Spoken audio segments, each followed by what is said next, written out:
Welcome to the tutorial on using the Power and Orbit Tables tool. You'll find this tool in the Resources drop-down menu on the free DLC page. Please note that all sensor capabilities and attributes are defined at an altitude of 600 kilometers. Any calculation adjustments to sensor attributes use 600 kilometers as the reference point. The first two attributes we'll look at are GSD and IFOV.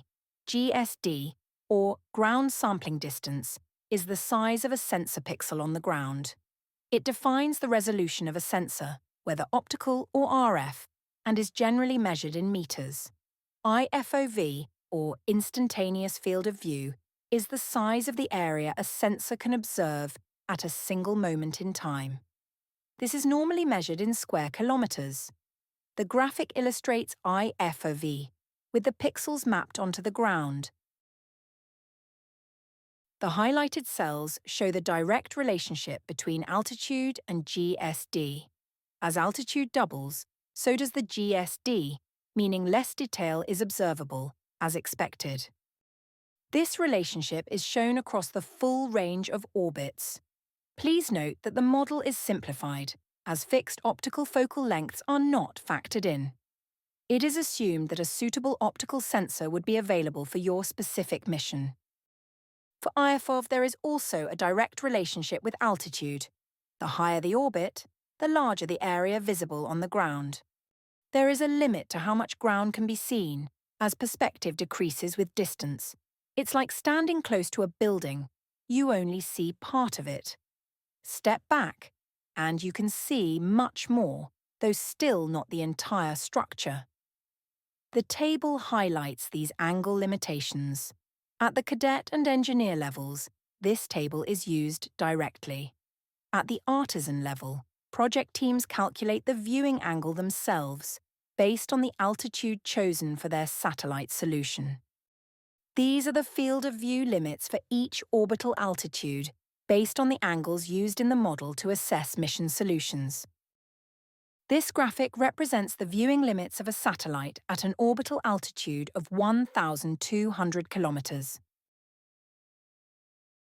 This is a user-defined altitude, designed for artisan players to check and assess their calculations, if permitted by the teacher or facilitator. The power tables are primarily intended for engineer-level play. They help adjust power calculations by taking free space path loss into account. These tables are not required for cadet-level missions.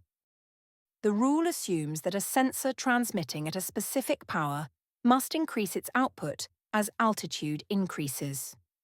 The system also assumes that the stated power is the minimum required by the receiver, whether that receiver is on the ground, on the satellite itself, or on another space platform. The reference point is 600 kilometers, which serves as the baseline for all game assumptions and attributes to all Swapc cards. This option allows the user to define an orbital altitude and adjust the transmitted power from the 600-kilometer reference point. The orbital period and revisit table is used to calculate how often a satellite can sense a specific point on the ground. For example, a satellite at an altitude of 600 kilometers orbits the Earth nearly 15 times a day, or once every 1.61 hours. The revisit rate is more complex, as it depends on the sensor's swath, the width of the ground it can observe during each pass.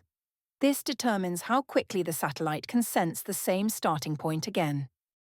In this example, a swath 100 kilometers wide would take the satellite nearly 27 days to sense the same ground point again. The same type of calculation applies to non-equatorial orbits, including sun-synchronous orbits, which are inclined polar orbits, as well as standard polar and near-polar inclined orbits. As you can see, there is a direct relationship between swath width, the number of satellites in a constellation, and the resulting revisit period. For equatorial orbits, the orbital period and the revisit rate are nearly the same, since the satellite moves with the rotation of the Earth. A larger swath allows a wider belt of Earth to be observed in a shorter time, as the satellite travels in the same direction as Earth's rotation. For some missions located within a few thousand kilometers of the equator, this can provide an effective solution. The limitation, however, is that equatorial orbits cannot cover the entire Earth. They are restricted to the equatorial ground track. In this example, a polar orbit at 600 kilometers completes nearly 15 rotations around the Earth each day. With a narrow sensor swath of only 100 kilometers, it takes almost 27 days to pass over the same point again. By adding a second satellite to the constellation, positioned 180 degrees apart in the same orbit, the revisit time is cut in half to just over 13 days.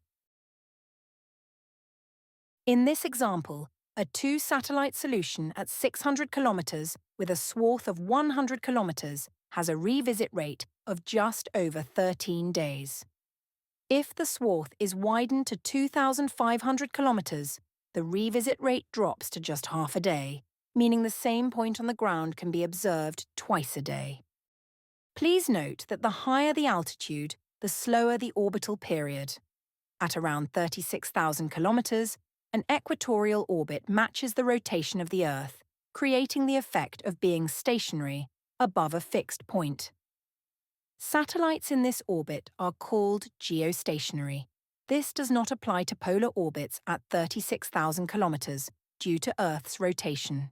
This section is designed for user-based calculations, allowing you to check or calculate your mission's revisit rate based on sensor swath, altitude, and the number of satellites in your constellation. The card also illustrates how Kepler's third law is applied to calculate orbital periods. The benefits of different orbit types are explained in more detail in the Space Principles video. Good luck with your mission planning and with your journey to help fix the Earth.